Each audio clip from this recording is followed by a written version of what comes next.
Historia del caballo de Troya. Este controversial conflicto surgió cuando el príncipe de la ciudad de Troya, llamado Héctor, y su hermano menor Paris, reciben una invitación para asistir a una fiesta en el palacio de Menelao, rey de Esparta, con el objetivo de establecer la paz entre ambas naciones.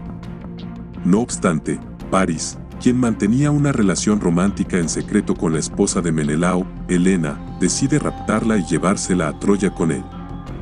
Cuando Menelao se entera de la huida de Helena, entra en cólera y le pide ayuda a su hermano Agamenón, para conquistar Troya como símbolo de venganza. Sin embargo, los griegos requerirán del apoyo del rey de los Mirmidones, Aquiles. Así comienza la historia del caballo de Troya.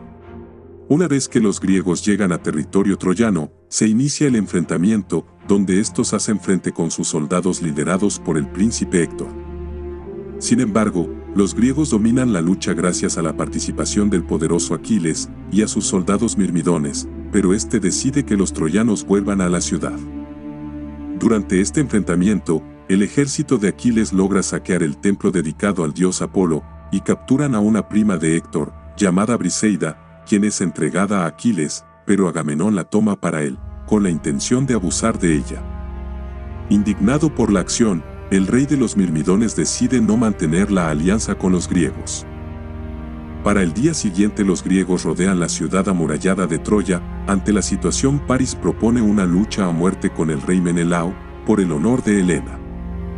En este combate Menelao hiere y humilla a Paris, quien tiene poca experiencia y este finalmente intenta huir. Ante esta acción Menelao busca matarlo, pero es asesinado por Héctor. Este suceso hizo que se iniciara otra batalla entre griegos y troyanos. Sin embargo, los griegos al ver que no podían mantener la lucha inician la retirada y se dirigen a sus barcos, pero sus enemigos retoman la persecución a la playa de Troya, por orden de Príamo, a fin de obligar a los griegos a que huyeran del lugar lo antes posible. La construcción del caballo de Troya. Siguiendo con la narración de la historia, para sorpresa de todos, los mirmidones también participan en la guerra, pero dirigidos por Patroclo, un primo de Aquiles, joven e inexperto, quien se hizo pasar por Aquiles. En una lucha cuerpo a cuerpo, Héctor lucha contra él y le corta la garganta.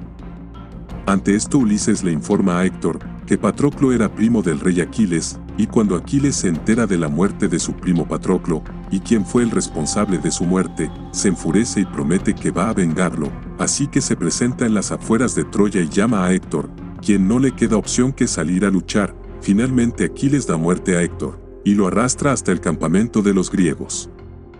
Príamo, padre de Héctor, ingresa disfrazado al campamento griego, para hacerle saber a Aquiles que sus motivos para vengarse de Héctor fueron injustificadas, y por lo tanto le permita regresar el cadáver a Troya. Ante las palabras de Príamo, Aquiles accede a regresar el cuerpo, que Briseida vuelva a casa, y da una tregua de 12 días por ceremonias fúnebres de Héctor. Estas acciones enfurecieron a Agamenón, quien decide conquistar Troya cueste lo que cueste. Por su parte, Ulises, temeroso de perder su vida, convence a Agamenón de ingresar a Troya sin que más griegos mueran, por medio de la construcción de un enorme caballo hecho de madera. La caída de Troya. Como resultado de la larga batalla entre griegos y troyanos, la ciudad de Troya fue tomada y destruida por los griegos, luego de que los soldados más valerosos de Grecia entraron en la ciudad dentro de un gran caballo de madera, dándole muerte a los troyanos. La estrategia de Ulises fue que esta enorme pieza fuera presentada ante los troyanos con una ofrenda para calmar al dios Poseidón, y así creyeran que los griegos se habían retirado. Por su parte, Príamo decidió ingresar el caballo dentro de las murallas y colocarlo en el templo de Poseidón. Al anochecer, todos los griegos que estaban dentro del caballo salieron para abrirles las puertas de la ciudad. Al resto del ejército que regresaban de la playa, aprovecharon que los troyanos estaban dormidos, a causa de que creían que el regalo del caballo de madera era una ofrenda como rendición por parte de los griegos. Y cuando los troyanos se percataron de la situación, la ciudad ya ardía en llamas. Al ver que no tenían escapatoria, Eneas, hijo de Anquises y Afrodita, huyó de la ciudad llevándose a su hijo Ascanio y también a su padre ya envejecido. Finalmente, Eneas se asienta en la región de Italia, donde fundó otra Troya.